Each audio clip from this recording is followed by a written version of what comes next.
Indiana Newsdesk is made possible in part by Smithville Fiber Internet, streaming TV, home security and automation in Southern Indiana. More information at smithville.com. Mallor Grodner Attorneys providing legal services to clients and the community. Understanding, expertise, results. Bloomington and Indianapolis. LawMG.com. IU Center for Rural Engagement, extending IU Bloomington resources to improve Hoosier lives in partnership with communities and organizations. rural.indiana.edu. And by WTIU members. Thank you. Coming up on Indiana Newsdesk. Lawmakers included an amendment in the new state budget that bars Indiana University from using state money to fund the Kinsey Institute. Well, I think it opens the door to the culture wars, which are already pretty wide open. State Representative Matt Pierce blames an extremist wing of the GOP for the new law.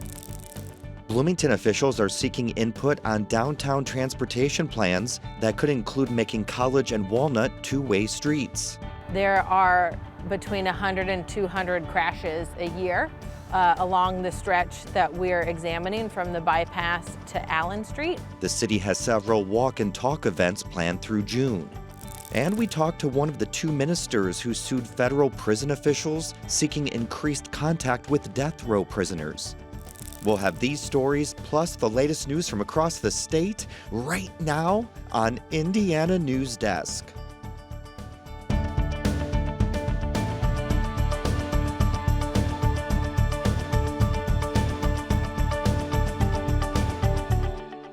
Welcome to Indiana Newsdesk. I'm Joe Wren. An amendment to the state budget introduced in February that would block Indiana University from using state funding for the Kinsey Institute has now become law. State Representative Matt Pierce says this could be a watershed moment for Indiana politics. Ethan Sandwise has more. Indiana University's Kinsey Institute has attracted both admiration and controversy over the last 75 years. Its research into sexuality, gender, and sexual health has earned it a spot in the center of a global debate. But a provision in the Indiana state budget finalized this month will block state funding for the institute. The amendment was introduced by freshman Republican lawmaker Larissa Sweet of Wabash. She alleged without evidence that the institute's founder, Alfred Kinsey, sexually abused children and insinuated that Kinsey researchers continue to enable child abuse. Could they be hiding child predators? Is this a place, if there's any place where Chris Hansen needs to bring to catch a predator, it is Indiana University. Sweet's provision was met with immediate pushback. This amendment is based on old, unproven allegations of conspiracies that did not exist, that did not happen. These are warmed over internet memes that keep coming back. State Rep Matt Pierce was shocked when the amendment passed into law. The Bloomington-based legislator has represented the 61st district since 2002. He remembers a session 2 decades ago when Republican lawmakers attempted the same move, but were blocked by members of their own party. I am surprised. I thought for sure the Senate would just take that out in their initial draft of the budget that would pass out of committee. The Senate did not take Amendment 2 out of its initial draft. It wasn't removed in conference committee either. The amendment was in the state budget when it was signed into law on Monday.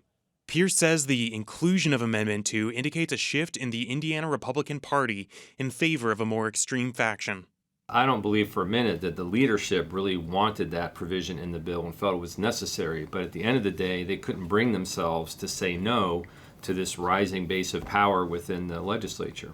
Practically enforcing the new budget restrictions will be a challenge for IU. Formerly a university-affiliated nonprofit, Kinsey was completely integrated into IU in 2016. No separate line item for Kinsey exists in the budget, which makes finances hard to track.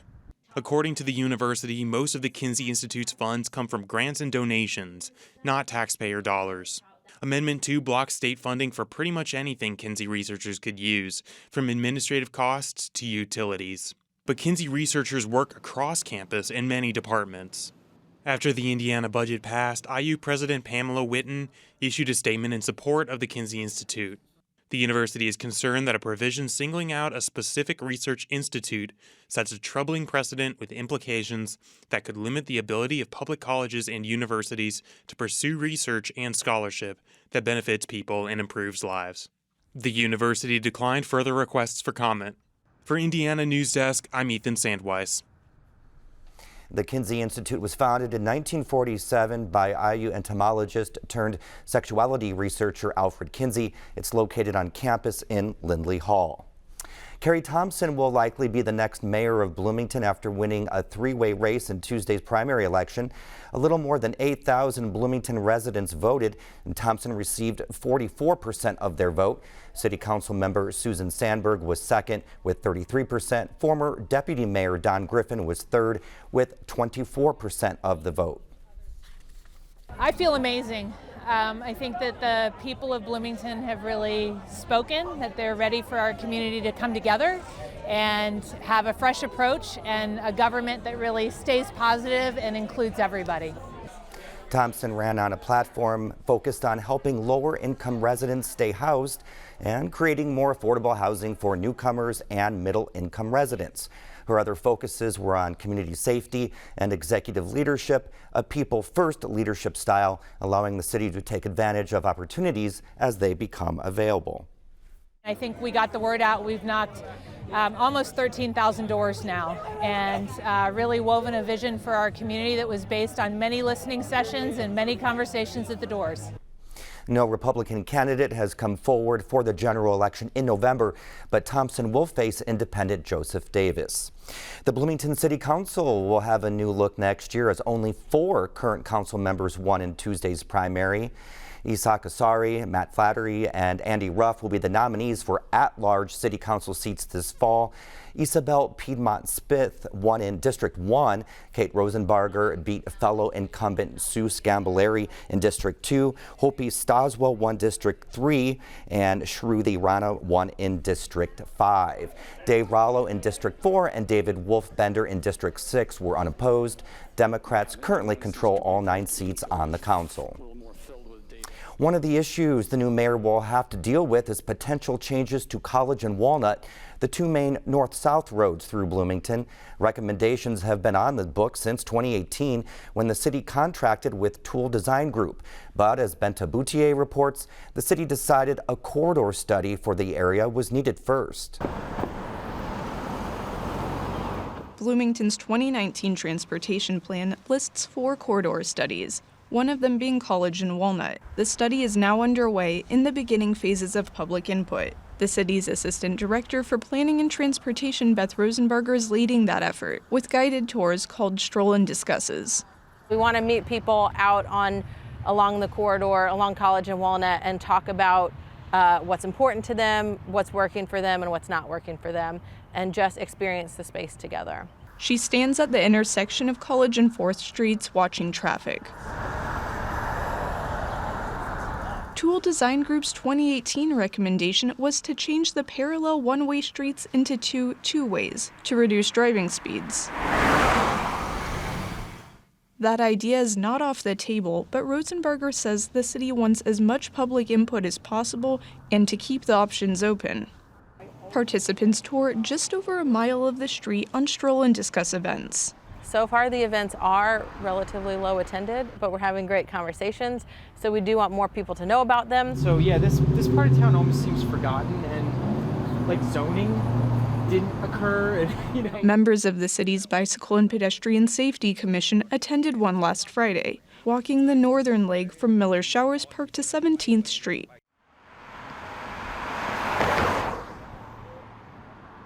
Commission member and IU graduate student Paulie Terracone used to live near Miller Showers Park, but he doesn't come to the area now that he's moved. I get around by bike mostly, and going anywhere else means I have to really plan out what route I'm going to take, how I'm going to interact with traffic, what places are going to be safest, what places are going to be more risky.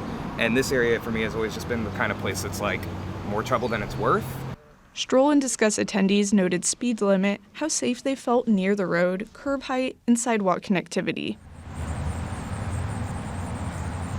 Aaron Bingaman, a managing principal at Transpro Consulting and adjunct urban planning instructor at Ball State, says getting public input for infrastructure projects is important for community buy-in.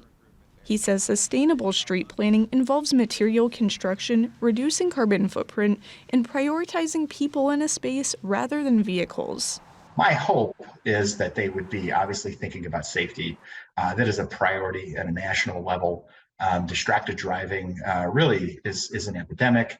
How can you mitigate distracted driving? How can you maybe make a calmer street experience so it's safer for somebody walking and biking? The 2019 transportation study says College and Walnut make up some of the densest areas for crashes between cars and bikes and cars and pedestrians. Rosenberger says a large concentration of car crashes happen in the area too. So when we look at College and Walnut, there are between 100 and 200 crashes a year along the stretch that we're examining from the bypass to Allen Street. She says the city also needs to reconsider street design with climate change in mind, increasing shade and greenery to reduce extreme heat expected. Tara Cohn says attending the stroll and discuss made them reconsider the area. The biggest surprise for me was how many businesses are here on College south of 17th. Seeing like all the places that are around here, all the housing, all the businesses, like it really could be so much more inviting than it feels, especially with this park kind of at the center of all of it. For Indiana Newsdesk, I'm Ben Taboutier. The city has more discuss and strolls planned through May. Then through the week of June 12th, there will be a week-long engagement process collecting input and creating conceptual designs for the streets. Former State Superintendent of Public Instruction Jennifer McCormick launched a bid for governor Thursday. Indiana Public Broadcasting's Brandon Smith reports McCormick, who served in office as a Republican, is running as a Democrat. McCormick, who's been touring the state for months, says she's running because she believes Hoosiers are ready for change. Everywhere I visit, no matter where I go, one thing is clear. Hoosiers do not recognize the out-of-touch divisiveness coming out of the State House. McCormick cited strengthening public education, pausing the state gas tax, and reducing health care costs as key tenets of her platform. Even if she wins, she'd almost certainly have to work with large Republican majorities in the legislature. McCormick says she's realistic about that. But we have to have the governor's office for committees and for board appointments and for that platform to really represent Hoosiers. A Democrat hasn't won the race for governor in more than 2 decades. For Indiana Public Broadcasting, I'm Brandon Smith at the State House. Now, McCormick spoke at an event in Bloomington Thursday night after her announcement. She says she's confident she can mobilize voters, even though Indiana is a Republican stronghold. This race will take all of us. We can do this. So I am ready to be that leader who will be a public servant, not a politician. McCormick would be the state's first female governor should she win. Running on the Republican side are U.S. Senator Mike Braun, Lieutenant Governor Suzanne Crouch, and former president of the Indiana Economic Development Corporation, Eric Doden. Libertarian Donald Rainwater has announced his candidacy as well. Several Indiana environment and conservation programs will see a funding boost in the state's new budget. Indiana Public Broadcasting's Rebecca Thiel reports the Hoosier Environmental Council says the legislature appropriated a significant amount of money for land and conservation and trails, though a lot less than it was hoping for. Indiana plans to give $10 million to the President Benjamin Harrison Conservation Trust Fund. HEC says it's not the $25 million the governor proposed, but it's still the most the state has ever appropriated to the trust without the help of federal dollars. Lawmakers also earmarked $30 million for trails. HEC Executive Director Sam Carpenter says a lot of people visited Indiana's state parks and trails during the pandemic stay-at-home orders, and that demand remains strong. These are investments that help retain and attract talent in Indiana. And I know that's a big focus for the legislators in the General Assembly, as well as for our, corporate businesses. Lawmakers also increased funding for staff at the Indiana Department of Environmental Management. HEC says low pay has caused the agency to lose experienced employees and hasn't encouraged new people to apply. The prior salary levels really prevented them from doing so. It was, in some cases, hardly enough to raise a family. For Indiana Public Broadcasting, I'm Rebecca Thiel. The Hoosier Environmental Council was one of a number of organizations asking the governor to veto a bill that wouldn't let Indiana set stricter coal ash rules than federal ones. The council says because the federal government hasn't finalized guidelines for state programs like this, the bill could call into question anything Indiana has done to regulate coal ash that isn't spelled out in federal rules. Women in Indiana will be able to obtain birth control without a doctor's prescription under a bill signed by the governor. The Republican-dominated legislature advanced the bill, allowing broader access to contraception months after enacting a statewide abortion ban that has been blocked while Indiana Supreme Court weighs arguments that it violates the state constitution. The new birth control law takes effect July 1st. It will allow pharmacists, not just physicians, to prescribe some hormonal contraceptives such as the patch or the pill. Coming up next on Indiana Newsdesk. We sit down with local minister Bill Breeden, who has sued prison officials for the right to lay hands on death row prisoners. And a sewing class hosted by Exodus is helping Afghan refugees make the transition to living in the U.S. easier. These stories and more right here on Indiana Newsdesk. A good girl is polite and obedient. Oh, peacock. Too much? Not enough. She terrifies me. It doesn't seem at all bad to me. My dear lady, please forgive me. I'm not your dear lady. You really think you're something? I am something. We shall seize the moment. Let's set this palace on fire.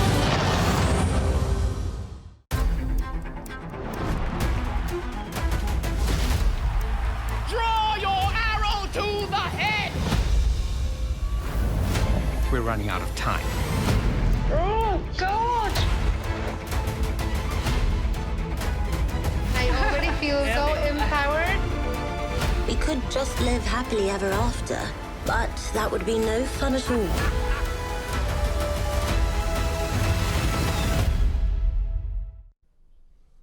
Welcome back to Indiana Newsdesk. Two Monroe County ministers are suing federal prison officials for the right to touch people on death row when they pray. The lawsuit filed by the ACLU of Indiana asks a federal judge in Terre Haute to let them have contact with men for whom they serve as spiritual advisors. They also want contact during their executions if they occur. The lawsuit claims the prison's policy of allowing visits with spiritual advisors only through thick glass violates the Religious Freedom Restoration Act. We're joined now by one of the ministers who filed the lawsuit, Bill Breeden of the Unitarian Universalist Church, who serves as a spiritual advisor for a federal death row prisoner in Terre Haute. Welcome so much to the show. Thanks for being here. I'm honored to be here. So just briefly tell us, what does this lawsuit hope to achieve? We hope that ministers of record on the row will have the opportunity, as lawyers do, to have contact visits. And I don't know of any religious tradition that does not see the need of human contact to be fully human. And of course, in my faith, our first principle is affirming the dignity and worth of every human being. And I've been visiting Chad Folks for 14 years and have never touched him. Mm-hmm. And when I volunteered to be Corey Johnson's minister of record and go to the death chamber with him, I had probably somewhere around 25 hours of visitation with him in the weeks before he was killed. And it was an amazing experience. The worst I've ever had was in the death chamber, but I never really got to touch him until he was dead.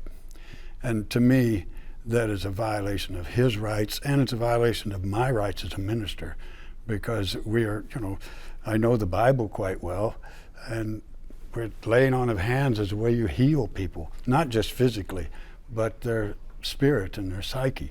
So to have to talk to them through glass, you begin with an assumption by someone that they're dangerous animals.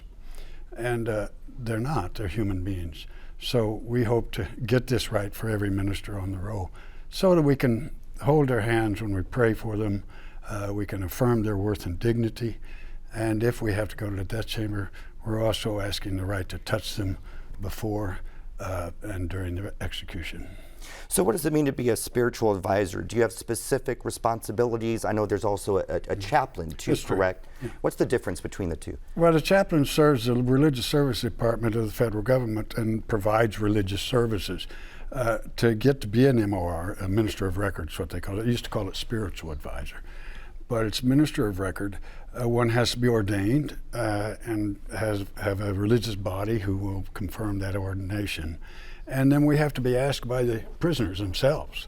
I started this 14 years ago when a prisoner got my name from some other prisoner and asked me to come help them. And so I did. And Corey Johnson was in solitary confinement for 29 years without a visitor.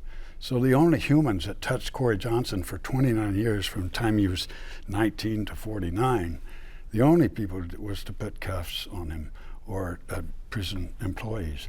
And he was very kind, very warm. Everybody on the road called him the gentle giant. Nobody had ever heard him raise his voice. A man that I came to love very deeply. But I had to stop and I had to stand 6 feet away and watch him kill him. And you know, human beings are not designed to watch a person be murdered and not try to stop it. And although I know there's no way we can stop that at that point, I think you can comfort him by touch. And you know, the least we can be is humane. We do this for our animals. When we put them to sleep, we hold them. When we euthanize them, and it's painless. We need to, if we're going to execute people, which I'm totally opposed to, but if we're going to execute people, at least we can be as humane as possible. We really appreciate your time on the show. Thank you so much. Thank you very much for the opportunity. Almost 2 years after the fall of Kabul to the Taliban, some refugee families are still settling into life, and the USA Women's Sewing Group in Indianapolis is helping make the transition easier. Liz DeSantis has more. The Exodus Refugee Group in Indianapolis is offering a Pashto language sewing class to promote mental health among Afghan refugee women. Shakila is a member of that class. She and her family moved to Indiana only 7 months ago. Because of safety concerns for families still in Afghanistan, she is identified only by her first name. She says the transition to life in the U.S. has been difficult, but this class has been a lifeline. It's like if someone is drowning in water and someone is trying to save him and bring him to a dry place.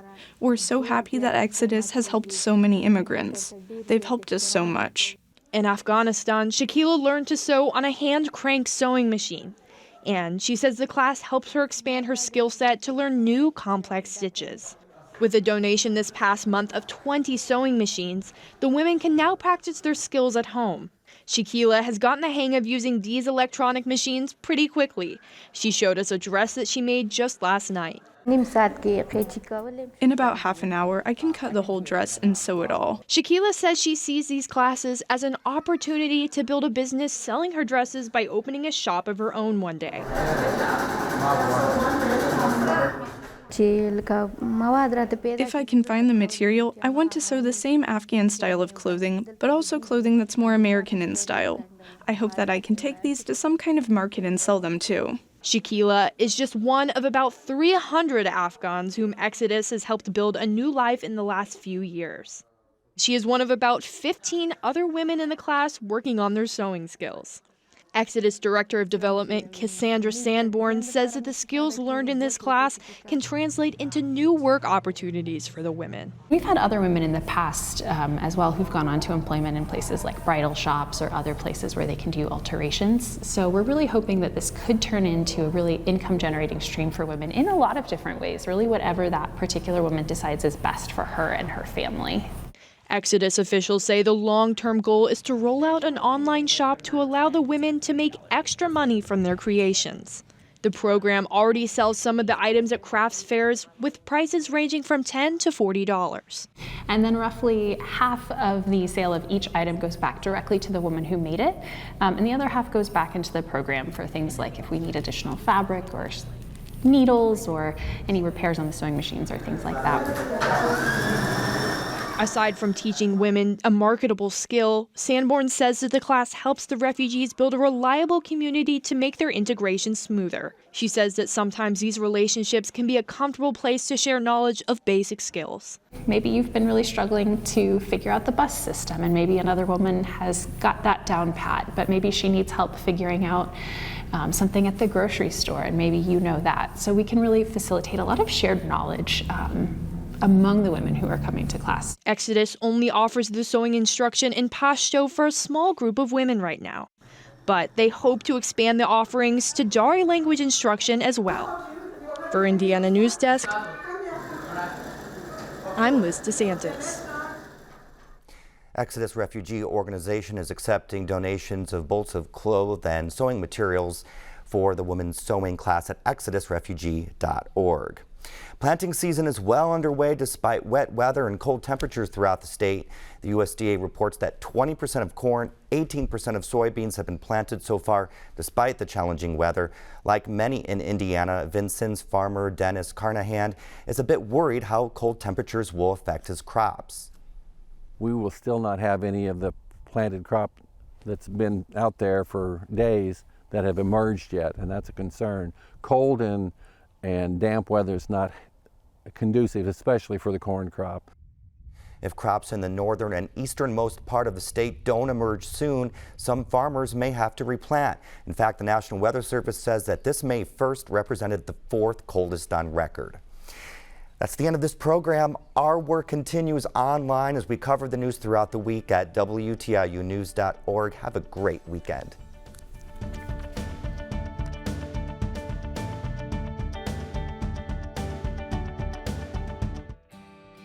Indiana Newsdesk is made possible in part by Smithville Fiber Internet, streaming TV, home security and automation in Southern Indiana. More information at smithville.com. Maller Grodner Attorneys, providing legal services to clients and the community. Understanding, expertise, results. Bloomington and Indianapolis. LawMG.com. IU Center for Rural Engagement, extending IU Bloomington resources to improve Hoosier lives in partnership with communities and organizations. Rural.indiana.edu. And by WTIU members. Thank you.